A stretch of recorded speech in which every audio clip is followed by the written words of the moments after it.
Hey there, neighbors and naysayers. April the 3rd, 2026. Day zero for us, or the sheep at least.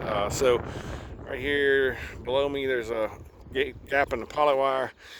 The sheep came through here just a minute ago out into this field. So they left the last field that had any remnant of stockpile, hadn't been grazed. And this field, of course, has been grazed, or was grazed for stockpile grass sometime about mid-January, whenever we had the big snow. I don't remember exactly when that was, but we had snow and moved them to a heavy use pad for a while.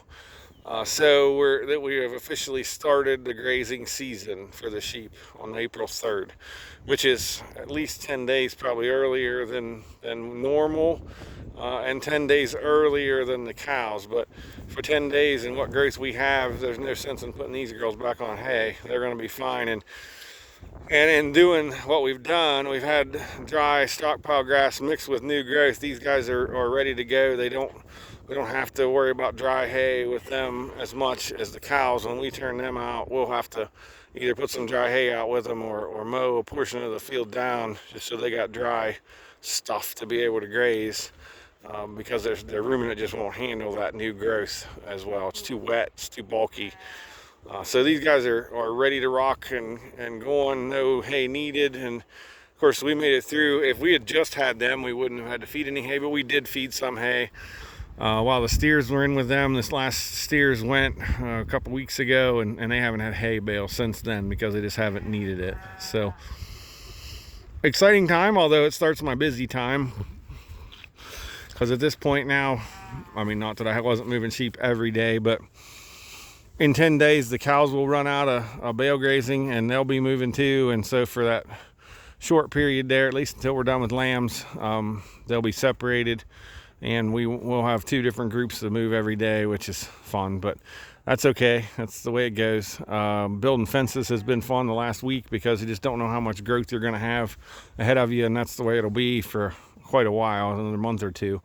But with the cows, if I was going over there, I'd show, but we've got 10 days worth of bale grazing left. We're going to try a little experiment over there. I think we're going to move them into a 5-acre stretch of that and let them just graze the crap out of it. We may go back and graze it in like 2 weeks, 3 weeks. Let them graze the crap out of it again. And in the interim, somewhere we're going to seed it with a no-till drill when we get weather. Just because we've frost seeded / mud seeded some areas here. And even part of that field, and then we're going to seed it with a drill and see what our difference is. Because for rental of the drill at $13 an acre plus my time and fuel, and 75% of the feed or seed cost, it might be worth it to use the drill and use that sort of management to get some new forages kind of going and things. So the other thing with sheep is this is the time of year for bad feet, because there's enough mud out there that they get mud stuck in their hoof. And you can see this ewe here is limping a little bit. I'll have to catch her up and see whether her foot needs attention, although I rarely ever do that. Usually you come back tomorrow and they've got it worn off. We got enough rocks and stones in these fields that it wears their feet off. We rarely ever have a problem, and if we do, it's just like worms. If we have a problem, then they get to go to town, because I'm not going to deal with problems like that. But interesting times, good weather, rain almost every day. I don't know whether we're caught up from the drought yet. We're wet, I can tell you that, but after the last 2 years, I'll take every drop we can get. So with that, I'll say we'll see you next time.